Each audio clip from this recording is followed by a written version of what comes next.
Sayyida Aasiyah bint Mazaahim was the wife of Pharaoh and is one of the four blessed women of paradise. She is introduced to us in the Holy Quran as a role model for us to follow.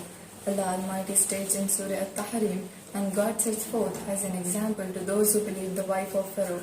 So, what is so important about her life that Allah Almighty sets her up as a standard for us to follow? Well, she was the wife of Tyrant, one of the most cruelest despot in history. However, despite his tyranny and brutality, she was able to achieve and then attain and maintain perfect iman. The Holy Prophet ﷺ states in Sahih Bukhari, many men reach perfection, but none among the women reach perfection except Maryam, the daughter of Imran. May Allah Ta'ala be pleased with them, and Aasiyah, Pharaoh's wife. So, Sayyida Aasiyah's life is so important for us to understand because she was a woman who was not defined by the circumstances of her life. She was a queen and lived a life of privilege. But despite this decadent lifestyle, she still remained a very humble woman. When Sayyidina Musa announced his prophethood and declared the oneness of Allah Almighty, she accepted it immediately. Despite the appearances that surrounded around her, she was able to recognize the truth and accept it.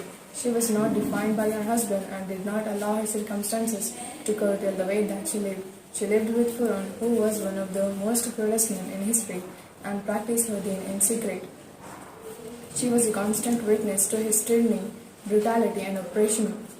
When Pharaoh's daughter from another wife exposed the iman of her hairdresser, Pharaoh was absolutely enraged. He could not believe that a woman in his court could believe in something other than him. So much was he enraged. And then he called his soldiers, and they dug a pit in the ground and poured into it molten copper. He then called all of his courtiers to scare them into submission. These pious women was then brought along with her children, and she was asked to renounce her faith. When she refused to do so, she was thrown into this pit and burnt alive along with her children. And in a hadith, it is said that her fragrance was smelled by the Holy Prophet ﷺ upon his night accession. Inshallah, this is a story for another time. So, Sayyida Aasiyah was witnessing this event, and she witnessed this traumatic incident. And of course, you will probably accept that she could now hide her faith even more. When she saw the sacrifices of these women, she was motivated and inspired, and then said to Pharaoh, I have never believed you, and indeed I believe in the God of Musa and of his brother Harun and I believe in Rabbul Alamin, the Lord. Can you now imagine the response of Pharaoh? He was astonished and enraged that somebody so close to him could deny who he was. He had declared that he was God and that he was omnipotent, and so incredulous to him that his wife could deny him. Remember who she is. She is the queen of Egypt. She had the dunya in the palm of her hands. She could have all the jewels that she wanted.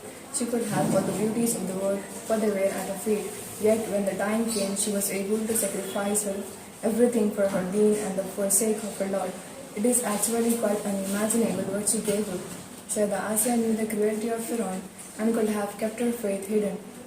She could have kept her faith a secret and continued worshipping secretly, but her haya, conviction, and steadfast in iman mean that she could no longer keep anything a secret.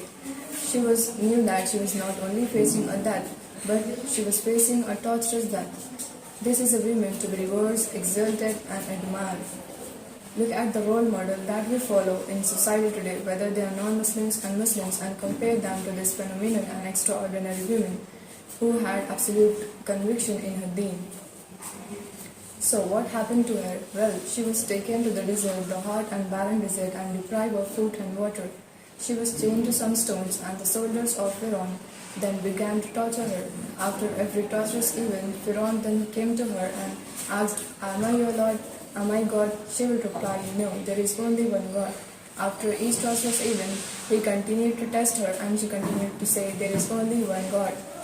And when her body was broken and she was in absolute intolerable pain, she looked up to Allah Almighty and stated in Surah At-Tahrim, O my Lord, be for me in the nearness he mentioned in the garden, and save me from the Pharaoh and his doing.